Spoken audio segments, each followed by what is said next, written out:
فاعوذ باللہ من الشیطان الرجیم بسم اللہ الرحمن الرحیم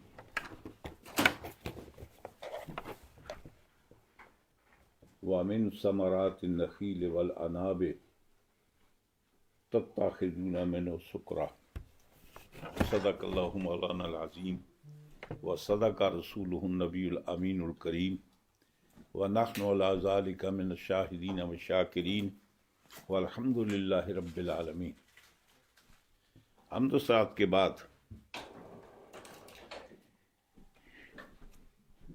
یہ جو عنوان چل رہا ہے، اللہ تبارک و تعالیٰ نے مختلف انداز سے اپنے وجود پر، اپنی الوہیت پر اور اپنی توحید پر دلائل دیے، دلائل عقلیہ، دلائل آفاقی، دلائل انفسی۔ ایک وہ دلائل ہیں کہ جو غور و تدبر کرنے کے بعد انسان کو پتہ چلتا ہے، اور ایک وہ دلائل ہیں جو فوری طور پر انسان کو سمجھنے میں کوئی دشواری اور دقت پیش نہیں آتی۔ اللہ تبارک و تعالیٰ نے انسان کو مکلف کیا، جانور مکلف نہیں ہے۔ انسان کو اس لیے مکلف کیا کہ اللہ تعالیٰ نے اس کو عقل عطا فرمائی، اور اللہ تعالیٰ کی تکلیف کا مخاطب کیا ہے؟ وہ انسان کی عقل ہے۔ اسلام کا دیگر ادیان پر ایک بنیادی فرق موجود ہے۔ اس کی وجہ یہ ہے کہ انسان کے جسم میں جو اللہ تعالیٰ نے اعضاء پیدا کیے، سب سے اعلیٰ عضو جس کی وجہ سے انسان باقی مخلوق سے ممتاز ہوتا ہے، وہ کیا ہے؟ وہ عقل ہے۔ اللہ تعالیٰ نے انسان کو عقل عطا فرمائی، شعور عطا فرمایا، نطق عطا فرمائی۔ اب سوال یہ ہے کہ کلام پاک میں جگہ جگہ اللہ تعالیٰ فرماتا ہے افلا تتدبرون، کیا تم تدبر نہیں کرتے؟ کیا تم اعتبار نہیں کرتے؟ کیا تمہیں عقل نہیں ہے؟ کیا تمہیں فہم نہیں ہے؟ کیا تمہیں سمجھ نہیں ہے؟ ہر موقع پر اللہ تعالیٰ ہماری عقل کو خطاب کرتا ہے کہ سوچو، وچار کرو، غور کرو۔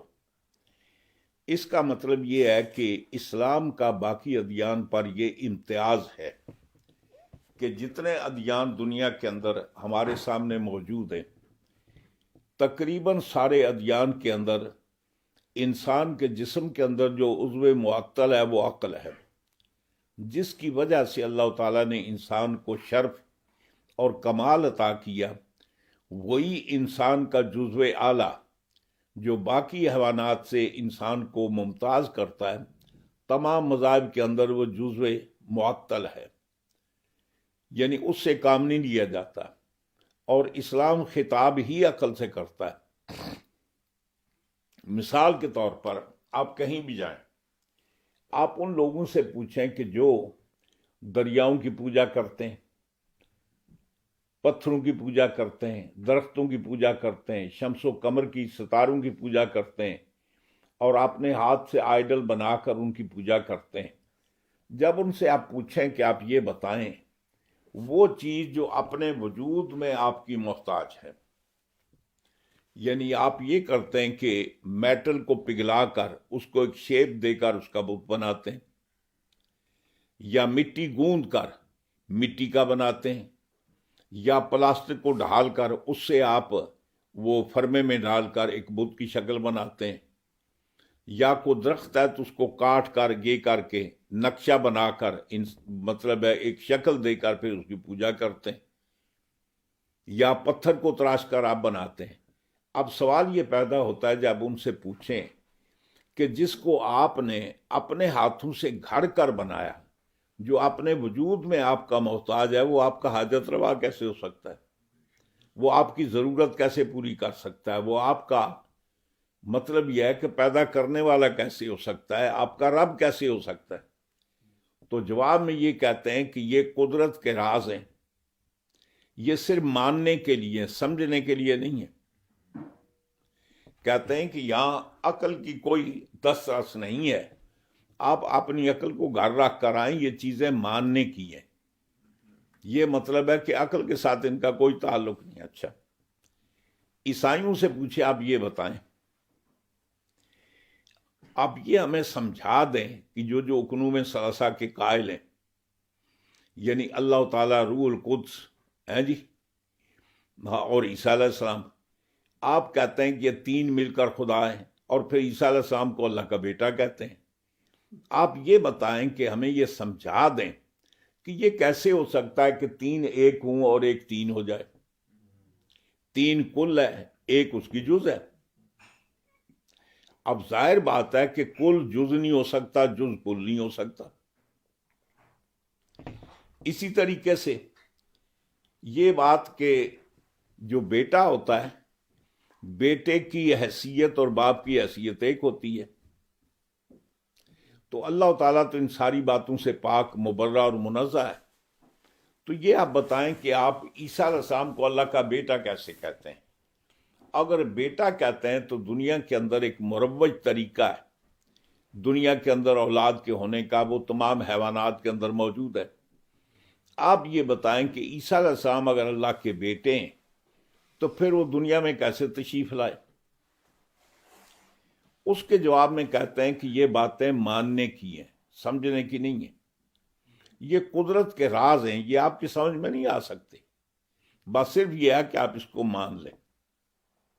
یعنی یوں سمجھیے کہ دنیا کے جتنے بھی اسلام کے سوا مذاہب ہیں، ان کی حیثیت یہ ہے کہ ان کے ہاں عقل معطل ہے جی، یعنی عقل کو کام میں نہیں لیا جا سکتا، اور اسلام خطاب ہی عقل کو کرتا ہے۔ حتیٰ کہ سیدنا حضرت امام اعظم ابو حنیفہ رضی اللہ تعالیٰ عنہ، آپ ارشاد فرماتے ہیں کہ اگر اللہ تعالیٰ دنیا میں کسی نبی کو، کسی رسول کو نہ بھیجتا، اگر اللہ تعالیٰ دنیا میں کسی رسول اور کسی نبی کو نہ بھیجتا، تو بھی اللہ تعالیٰ کی طرف سے پہلا پیام برج انسان کی طرف ہے، وہ انسان کی عقل ہے۔ پوچھا کہ ایک آدمی ایسی جگہ رہتا ہے جنگل میں کہ جہاں اس تک نہ کوئی نبی پہنچا، نہ رسول پہنچا، نہ کوئی بتانے والا پہنچا، اس کیفیت میں گزرتا ہے، تو کیا وہ بھی اللہ تعالیٰ کے حساب و کتاب دے گا؟ تو اس کے بارے میں فرماتے ہیں اللہ نے عقل تو دی ہے نا، باقی رہا معاملہ یہ نماز روزے کا، نبی اور رسول اور قیامت، یہ ساری باتیں ان کا تعلق عقل سے نہیں ہے بلکہ نقل سے ہے۔ لیکن اللہ کو جاننے کے لیے نقل کی ضرورت نہیں ہے، وہ اللہ تعالیٰ نے ہمیں عقل عطا فرمائی ہے۔ تو فرماتے ہوئے کم از کم اگر ایک جگہ وہ رہتا ہے، اللہ تعالیٰ کے وجود کا قائل ہے، اس کی توحید کا قائل ہے، تو باقی کچھ بھی نہیں، یقیناً اللہ تعالیٰ اس کو جنت عطا فرمائے گا جی۔ تو اللہ تعالیٰ نے ہمارے جسم کے اندر جو سب سے اعلیٰ جز ہے وہ کیا ہے؟ وہ عقل ہے۔ اور اللہ تبارک و تعالیٰ نے مختلف انداز سے ہمارے تجربات سے اللہ تعالیٰ نے اپنی قدرت کے، اپنے وجود کے، اپنی الوہیت کے دلائل ارشاد فرمائے۔ یہ پیچھے لفظ آیا تھا لعبرۃ، یعنی فرمایا کہ ان ساری چیزوں کے لیے بندے کے لیے کیا ہے؟ عبرت ہے۔ عبرت کا مادہ اشتقاق کیا جی؟ عین بے راہ، عبر، اس کے معنی ہے عبور کرنا، یعنی کسی چیز کے پاس سے گزر کر جانا، عبور کرنا جی۔ تو عبرت کے معنی ہوتے ہیں کہ ایک حقیقت سے دوسری حقیقت کی طرف منتقل ہونا، یعنی ایک وہ حقیقت کہ جس پر ہمارا تجربہ ہے، ہم اس کو تسلیم کر چکے ہیں جی، اسی حقیقت سے ایک دوسری حقیقت کی طرف شفٹ ہونا جی۔ تو بتانا یہ ہے کہ جب اللہ تعالیٰ ہمیں ان حقائق جو مثالیں دے کر اللہ تعالیٰ سمجھاتا ہے، فرمایا کہ اس حقیقت کو تم جان لو گے، اس کے بعد پھر تمہارے لیے اللہ تعالیٰ کو سمجھنا، اس کا جاننا مشکل نہیں ہے۔ یعنی اعتبار کے معنی یہ ہوتے ہیں کہ ایک حقیقت سے دوسری حقیقت کی طرف منتقل ہونا، جس بات کو ہم جان چکے ہیں، اور دوسری بات جو ہے وہ ایگزیکٹ سمیلر ہے، ویسے ہی ہے۔ تو یقینی طور پر ہم یہ سمجھیں گے کہ جیسے یہ ہے اس پر ہم نے یقین کیا، جب وہ ایسی ہے تو اس کا مطلب ہے اس کا تعلق بھی سابقہ چیز کے ساتھ بالکل ایک دوسرے کے ساتھ مساوی ہے۔ اس سے پچھلی آیات میں پہلے اللہ تعالیٰ نے اپنی قدرت، اپنے وجود کے دلیل کے طور پر کس کو پیش کیا کہ وہ اللہ کی ذات جو آسمان سے پانی برساتا ہے، جس کے ذریعے اللہ تعالیٰ نے زمین کو حیات عطا فرمائی، زمین کو زندگی عطا فرمائی، پھر وہ ساری باتیں ڈیٹیل کے ساتھ فرمائی۔ اس کے بعد پھر اللہ تعالیٰ نے یہ دودھ کی مثال دے کر ہمیں سمجھایا۔ پہلی مثال کس کی دی؟ پانی کی۔ اس کے بعد دودھ کی مثال فرمایا کہ تم جانور رکھتے ہو، چراتے ہو، تمہیں پتہ ہے وہ مختلف قسم کی گھاس کھاتے ہیں، پتے کھاتے ہیں، جو چیز بھی۔ اب کھانے کے بعد یہ میری قدرت ہے کہ جب اس کے پیٹ میں معدے میں جاتا ہے تو اب میری قدرت یہ ہے کہ اس سے پھر آگے تین چیزیں نکلتی ہیں۔ ایک صاف خون بنتا ہے جو عروق کے اندر، رگوں کے اندر جاتا ہے۔ ایک اسی کے اندر دودھ پیدا ہوتا ہے جو جانور کے یعنی مادہ جانور کے سینے میں جاتا ہے، پستانوں میں جاتا ہے۔ اور ایک ویسٹ ہوتا ہے، باقی چیز جو کارآمد نہیں ہے وہ ہوجری میں چلی جاتی ہے۔ تو رب تعالیٰ فرماتا ہے کہ یہ میری صنعت اور کاریگری دیکھو کہ ایک ہی جگہ سے دودھ نکل رہا ہے، وہیں سے خون نکل رہا ہے، وہیں سے گوبر نکل رہا ہے۔ اب دودھ کے اندر خون کا اثر نہیں، خون کے اندر دودھ کا اثر نہیں، نہ تو دودھ کے اندر خون کی سمیل ہے، نہ خون کا رنگ ہے، نہ خون کا ذائقہ ہے، اور خون کے اندر نہ دودھ کی رنگت ہے، نہ اس طرح کی شفافیت ہے۔ ایک ہی جگہ سے فرمایا یہ میری قدرت ہے۔ اب اللہ تبارک و تعالیٰ تیسری دلیل ارشاد فرماتا ہے، اور پہلے اللہ تعالیٰ نے فرمایا لِقَوْمٍ يَسْمَعُونَ۔ یہ کس قوم کے لیے اللہ تعالیٰ دلائل فرما رہا ہے کہ جو دل کے کانوں سے سنتے ہیں اور اس پر کیا کرتے ہیں؟ غور کرتے ہیں، فکر کرتے ہیں، تدبر کرتے ہیں۔ جی کہتے ہیں نا لِقَوْمٍ يَسْمَعُونَ، سماع و تدبر، وہ صرف سن کر چلے نہیں جاتے بلکہ جو سنا ہے پھر اس پر غور کرتے ہیں، اس پر تدبر کرتے ہیں، اس پر غور و فکر کرتے ہیں، پھر وہ نتیجے پر پہنچتے ہیں۔ آگے اللہ تعالیٰ فرماتا ہے لَکُمْ فِی الْأَنْعَامِ عِبْرَۃٌ، پھر فرمایا کہ انہی جانوروں کے اندر کیا تمہارے لیے عبرت ہے، تمہارے لیے اعتبار ہے۔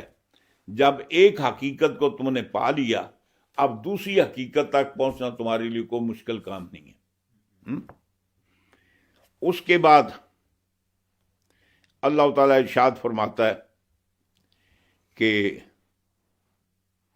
یہ کس قوم کے لیے، یعنی جس قوم کو اللہ تعالیٰ نے عقل عطا فرمائی ہے، شعور عطا فرمایا ہے۔ اب اس کے بعد ارشاد ہوتا ہے، یعنی پہلے پانی کی مثال دے کر، بارش کی مثال دے کر آپ نے وجود پر اللہ نے استدلال کیا، پھر دودھ کی مثال، خون کی مثال دے کر اللہ تعالیٰ نے اپنی توحید پر، اپنے وجود پر، اپنی الوہیت پر بطور دلیل کے پیش کیا۔ اب تیسری بات اللہ تعالیٰ ارشاد فرماتے ہیں وَمِن ثَمَرَاتِ النَّخِيلِ وَالْأَعْنَابِ، تم ذرا غور کرو، یہ کھجوروں کا پھل، یہ انگور کا پھل، یہ کس نے پیدا کیا؟ یہ کھجور کو پھل ہم نے دیا ہے، انگور کو یعنی انگور کو پھل ہم نے دیا ہے۔ کہ تم کیا کرتے ہو؟ بن ثمرات النخیل والعناب، یعنی کھجور اور انگوروں کے ثمرات سے تم کیا کرتے ہو؟ فرمایا کہ تتخذون منہ سکرا، تم یہ کرتے ہو کہ ان سے نشے کی چیزیں بھی بناتے ہو۔ یعنی کبھی کبھی ایسے ہوتا کہ ایک چیز ہوتی ہے، اس کا اچھا استعمال بھی ہوتا ہے اور غلط استعمال بھی ہوتا ہے۔ اب مثال کے طور پر آپ کے پاس ایک چھری ہے، آپ چھری سے آپ فروٹ بھی کاٹ سکتے ہیں، چھری سے آپ مطلب یہ کہ سبزی بھی کاٹ سکتے ہیں، اور چھری سے بندہ بھی کاٹ سکتے ہیں۔ اب یہ ہے کہ چیز وہ ہے، اس کے اندر استعمال کا صحیح پہلو بھی ہے اور غلط پہلو بھی ہے. اللہ تعالیٰ اس کے دونوں پہلو بیان فرما رہا ہے. ارشاد ہوتا ہے وَمِن ثمرات النخیل والعناب، ان میں کیا ہے؟ ثمرن، یہ تمہارے لیے پھل ہے. تم کیا کرتے ہو؟ تتخذون منہ، فرمایا کہ سکرن، اس سے تم یہ نشیلی چیزیں بناتے ہو، یعنی نشے کے لیے شراب بناتے ہو، خمر بناتے ہو. آگے سکرن کا معنی اللہ تعالیٰ نے ترجمہ کیا ہے. آگے فرماتے ہیں کہ خمرن، یعنی سکر سے معنی کیا ہے؟ خمر، شراب. اور شراب کا کیا ہے؟ یس کرو، وہ جو آدمی پیتا ہے تو اس کو نشہ دیتا ہے جی، یعنی شراب اس کو نشہ دیتا ہے. یا ایک اور مسئلہ آپ کا کرتے ہیں. سرکار دو عالم، چونکہ قرآن حضور کی ذات پر نازل ہوا ہے، قرآن کی تشریح کرنے کا حق سرکار دو عالم صلی اللہ علیہ وسلم کا ہے. حضور نے ہمیں تشریح کر کے بتایا کہ شراب کس کو کہتے ہیں جی، کس چیز کا پھل، کس چیز کا. حضور نے تمام کے نام بتا کر، اس کے اندر یہ کھجور کی بھی شراب بنتا ہے، انگور کا بھی بنتا ہے، اور بہت ساری چیزیں جن سے شراب بنتا ہے. تو خمر کے بارے میں حضور کا ارشاد گرامی ہے کہ خمر جو شراب ہے وہ ناپاک بھی ہے اور حرام بھی ہے. یعنی دونوں باتیں، ناپاک بھی ہے اور حرام بھی ہے. اور ہر ناپاک چیز حرام ہوتی ہے. کبھی کبھی ایسے ہوتا ہے کہ پاک چیزیں بھی پاک ہونے کے باوجود حرام ہے. مٹی پاک ہے، اس کا کھانا حرام ہے. پرایا مال پاک ہے لیکن اس کا کھانا حرام ہے. پرائی مرغی پاک بھی ہے، حلال بھی ہے، لیکن کوئی آدمی پکڑ کر کھائے تو اس کے لیے حرام ہے. پرائے باغ سے آپ فروٹ اتار کر کھاتے ہیں جناب، تو فروٹ تو پاک ہے لیکن آپ کے لیے کرتوت کیا ہے؟ یہ حرام ہے. اس کا بتانا یہ ہے کہ ہر پاک چیز حلال نہیں، لیکن ہر ناپاک چیز کیا ہے؟ حرام ہے. تو شراب کیا ہے؟ یہ ناپاک بھی ہے، حرام بھی ہے. اب جب یہ ناپاک ہے تو پھر اس کے لیے وہ مقدار نہیں ہے کہ نشہ آنے سے پہلے ہو تو آپ استعمال کر سکتے ہیں، جب نشے کے بعد ہو تو پھر حرام ہوتی ہے. نہیں فرمایا. جہاں تک خمر کا تعلق ہے، جس کو خمر کہتے ہیں، وہ ناپاک بھی ہے، حرام بھی ہے. ان کوئی بھی مقدار ہو جی، ایک قطرہ ہے تو وہ بھی حرام ہے، پورا پیک بھرا ہوا تو وہ بھی حرام ہے. لیکن ان کے علاوہ جو چیزیں نشہ دیتی ہیں، بھنگ ہے، اس سے بھی نشہ ہوتا ہے. افیون ہے، اس کے اندر بھی نشہ ہے. حتیٰ کہ افیون کے اندر وہ جو خشخاش نہیں ہوتی وہ بھی نشہ دیتی ہے. افیون بھی نشہ دیتی ہے. پوست سمجھتے ہیں؟ یعنی مطلب ہے کہ افیون کا پودا لگاتے ہیں نا جی، تو ڈوڈے لگتے ہیں، پوست لگتے ہیں ان کو جی، ان کے اوپر چیرا لگاتے ہیں جی. وہ پھر یہ ہوتا ہے کہ دودھ کی صورت میں اس سے یہ افیون نکلتی ہے.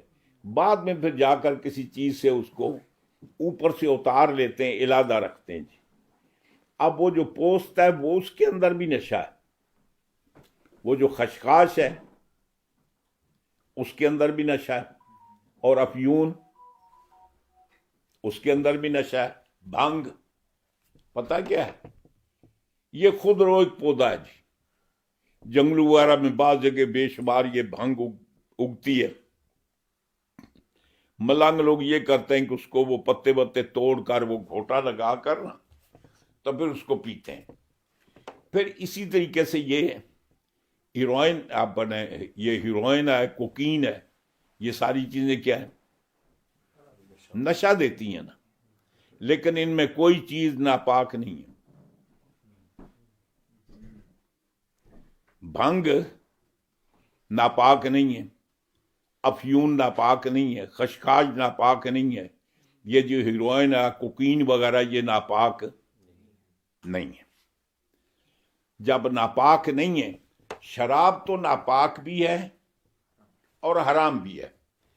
ان چیزوں کا تعلق یہ حضور نے ایک قاعدہ ہمیں ارشاد فرمایا کہ ان کے علاوہ جو چیزیں نشہ دیتی ہیں ان کی حیثیت کیا ہے. حضور نے فرمایا کلو مسکرن و مفترن حرام. ہر وہ چیز جب انسان کے اندر نشہ پیدا کرے جتنی مقدار میں وہ حرام ہے. جو سکر پیدا کرے،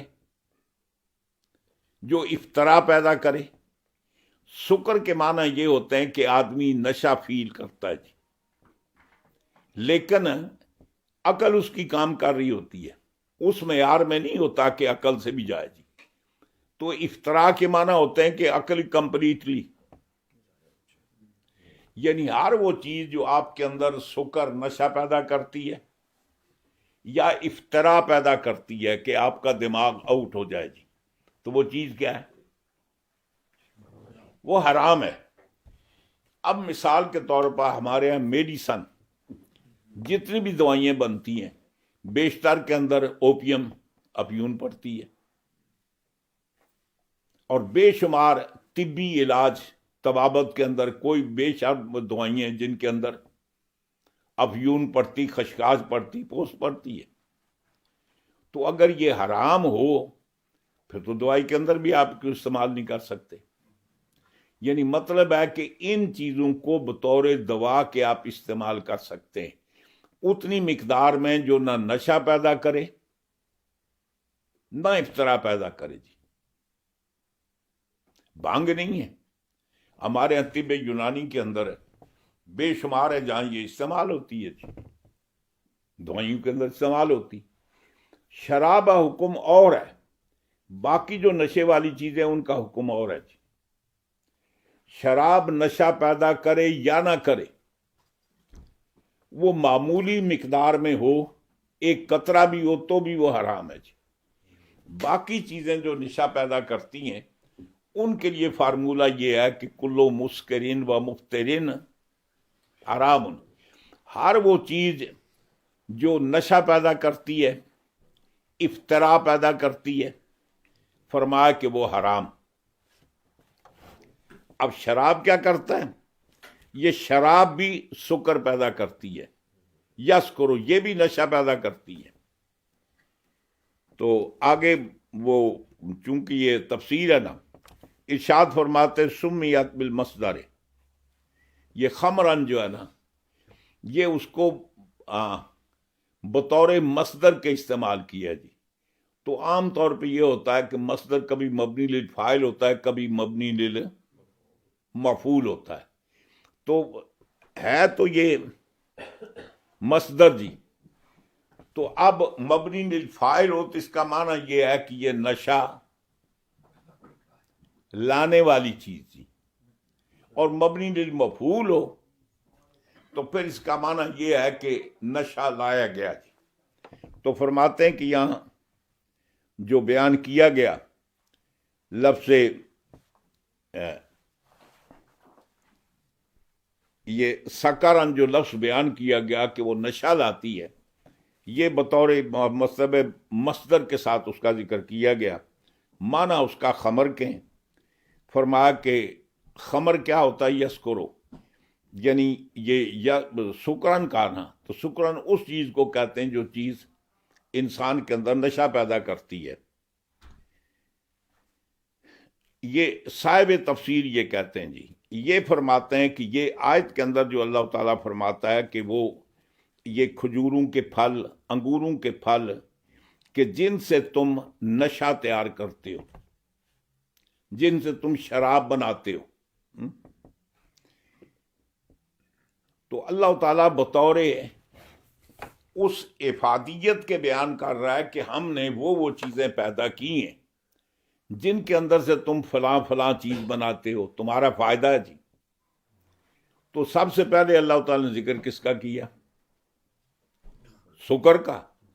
نشے کی چیزیں تم ان سے بناتے ہو، تم نشہ حاصل کرتے ہو ان سے، تو اس کا مطلب ہے نشہ جائز ہوا. تو صاحب تفسیر یہ کہتے ہیں، یہ فرماتے ہیں وَهَذَا قَبْلَ تَحْرِیمِهَا، یہ جو بیان کیا گیا نا، چونکہ شراب جو حرام کی گئی وہ ایک منزل پر کی گئی جی۔ کلام پاک کے اندر جو شریعت مطالعہ میں ہمیں اوامر اور نواہی دی ہے جی، ہجرت سے پہلے مکہ معظمہ میں جو اللہ تعالیٰ کا حکم ہم پر نافذ ہوا وہ صرف نماز ہے۔ نماز مکی زندگی میں فرض کی گئی، اس کے علاوہ جتنے احکامات ہیں وہ آج کس میں اوامر ہوں یا نواہی ہوں وہ مدینہ پاک میں نازل کیے گئے۔ اب روزہ کہاں فرض ہوا؟ مدینہ پاک میں۔ زکوٰۃ کہاں فرض ہوئی؟ مدینہ پاک میں۔ حج کہاں فرض ہوا؟ مدینہ پاک میں۔ شراب کب حرام ہوئی؟ مدینہ پاک میں۔ جوا کب حرام ہوا؟ مدینہ پاک میں۔ سود کب حرام ہوا؟ مدینہ پاک میں۔ بہت سارے ایسے مسائل ہیں احکام شرعیہ جو مدینہ پاک میں آنے کے بعد ان نازل ہوئے، اور وہ بھی تدریجن۔ یعنی اصل وجہ یہ ہے کہ وہ قوم جو شریعت ناآشنا ہے، اب ایک دم کسی پر بہت سارا بوجھ ڈال دیں تو اس کے لیے وہ کرنا مشکل ہوتا ہے جی۔ اب چونکہ سرکار تربیت کرنے کے لیے آئے، پہلے نماز فرض کی، نماز کے عادی ہوئے، پھر اس کے بعد روزے فرض کیے، پھر روزے رکھنے اس کے بھی عادی ہو گئے، پھر زکوٰۃ فرض کی جا، حج بالکل آخر میں ہے۔ پھر اللہ تعالیٰ نے جوئے کو حرام کیا، شراب کو حرام کیا، ان چیزوں کو حرام کیا، اور وہ تدریجن۔ پہلے اللہ تبارک و تعالیٰ نے شراب کی خرابیوں کو بیان کیا، کہتے ہیں کہ اس کے اندر فائدہ بھی ہے اور نقصان بھی ہے۔ شراب کے اندر کیا ہے؟ فائدہ بھی ہے۔ فائدہ کیا ہے؟ لوگ کاروبار کرتے ہیں، بزنس کرتے ہیں، پیسے کماتے ہیں، تو دنیاوی طور پر بزنس کرنے کے لیے فائدہ، وہ فائدہ تو خنزیر میں بھی ہے جی۔ جو خنزیر پالتے ہیں بیچتے ہیں، مالی فائدہ ہوتا ہے یا نہیں؟ لیکن اللہ تعالیٰ ارشاد فرماتا ہے کہ یہ شراب وہ ہے کہ جس کے اندر نفع بھی ہے، نقصان بھی ہے۔ نفع یہ ہے کہ بزنس کے اندر فائدہ ہوتا ہے، نقصان میں اللہ تعالیٰ فرماتا ہے لیکن اس کا نقصان اس کے نفع سے بہت بڑا ہے، زیادہ ہے۔ نفع کم ہے، نقصان زیادہ ہے جی۔ تو یہ باتیں کہ ابھی شراب حرام نہیں ہوئی تھی، اس سے پہلے کا یہ ذکر ہے، لیکن بات ایسے نہیں ہے جی۔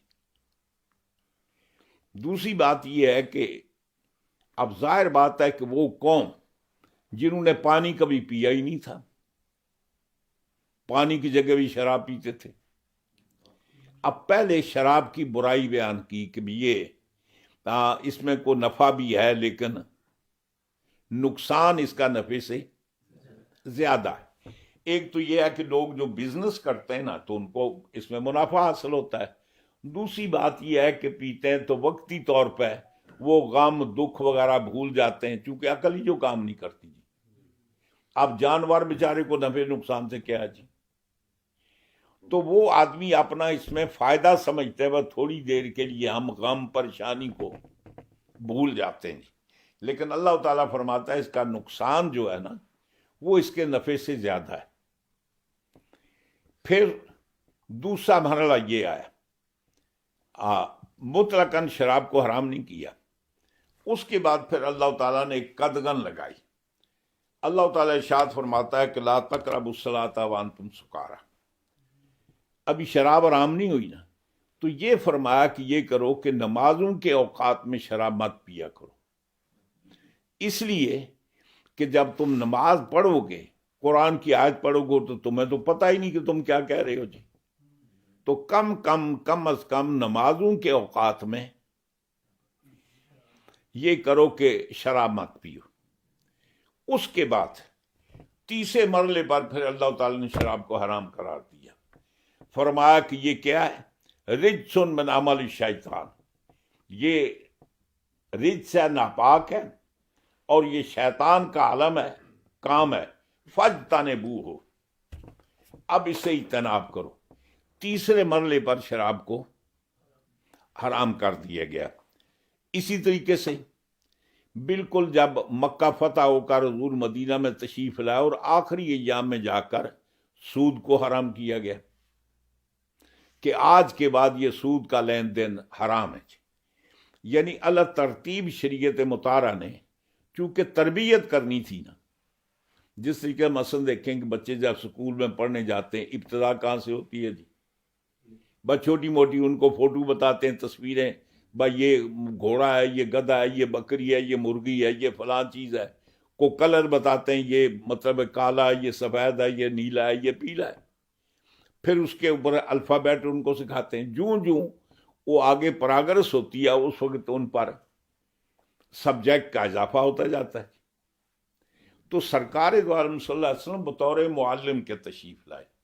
اس لیے سرکار نے تدریجاً یہ کیا کہ پوری قوم کی ایسی تربیت کی کہ جب سرکار دو عالم صلی اللہ علیہ وسلم دنیا سے آپ نے پردہ فرمایا تو جو سرکار کے تربیت یافتہ لوگ تھے ان کے لیے نماز چھوڑنا مشکل تھا، نماز پڑھنا مشکل نہیں تھا. روزہ نہ رکھنا ان کے لیے مشکل تھا، روزہ رکھنا مشکل نہیں تھا. زکوٰۃ نہ دینا ان کے لیے پریشانی کا سبب تھا، زکوٰۃ دینے میں پریشانی نہیں تھی. فرمایا کہ اتنی تربیت ہوگی، اس وقت ان کے ذہن و دماغ کے اندر رچ بس گیا جی. اب یہاں ایک اور بات بھی ذہن میں رکھیں، حضور کے دور میں صحابہ کرام کا وہ معیار کہ جن کی تربیت سرکار نے فرمائی، ان کے معیار میں اور وہ صحابہ کرام جو دور دراز گاؤں میں دیہاتوں میں رہتے تھے، کبھی کبھی آئے حضور سے ملاقات ہوئی، تو ان کے کردار میں ان کی تربیت میں فرق ہے. اب یوں سمجھیے کہ ایک آدمی نے فلی طور پر کمپلیٹ کوئی تعلیم حاصل کی ہے، ایک نے تقریباً کوئی ایک آدھ کتاب پڑھ لی، اب دونوں برابر تو نہیں ہو سکتے. اور یہی وجہ ہے کہ پھر دور دراز لوگ صحابہ کے دور میں مسلمان ہوئے، کلمہ پڑھے، وہ مسلمان تو ہو گئے لیکن سرکار کی تربیت ان کو حاصل نہ ہوئی. تمام صحابہ کرام جو آخری ایام میں ایمان لاتے ہیں، وہ ایمان تو لائے، حضور کا دیدار تو کیا، لیکن سرکار کی تربیت حاصل نہ ہوئی. اسی لیے قرآن نے فرق کیا. یہ میں نہیں کہتا، یہ قرآن یہ کہتا ہے السابقون السابقون اولئک هم المقربون. اللہ فرماتا ہے جو پہلے ہیں وہ پہلے ہی ہیں، بعد والے پہلوں سے نہیں مل سکتے. اب اس کے بعد اللہ تعالیٰ فرماتا ہے السابقون الاولون من المہاجرین والانصار والذین اتبعوہم بإحسان. اللہ تعالیٰ فرماتا ہے کہ وہ جو پہلے سابق ہیں، یہ جگہ ہاں جی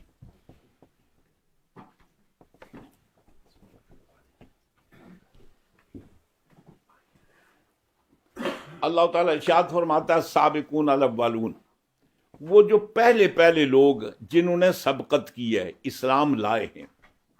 اور وہ کون ہیں؟ من المہاجرین والانصار. سارے مہاجر نہیں، سارے مہاجر نہیں، من تبعیض کے لیے جی، من المہاجرین و من انصار، سارے انصار بھی نہیں. فرمایا سابقون الاولون من المہاجرین والانصار، وہ جو سب سے پہلے ایمان لائے مہاجرین میں سے اور انصار میں سے. اور فرمایا کہ ان کے بعد والذین اتبعوہم بإحسان، اور ان سابقون کے جو تابعی ہیں، جن لوگوں نے ان سابقون کی اتباع کی، ان سابقون کی اتباع کی. آگے اللہ تعالیٰ فرماتا ہے پھر کیا ہے ان کے لیے، اللہ ان سے راضی ہے، وہ اللہ سے راضی ہے، اور بڑا اعلیٰ مقام ہے. اس کا مطلب یہ ہے کہ تربیت کا اثر ہے، جس نے زیادہ حضور کی تربیت پائی اس کا جو مقام ہے وہ باقی کا نہیں ہے.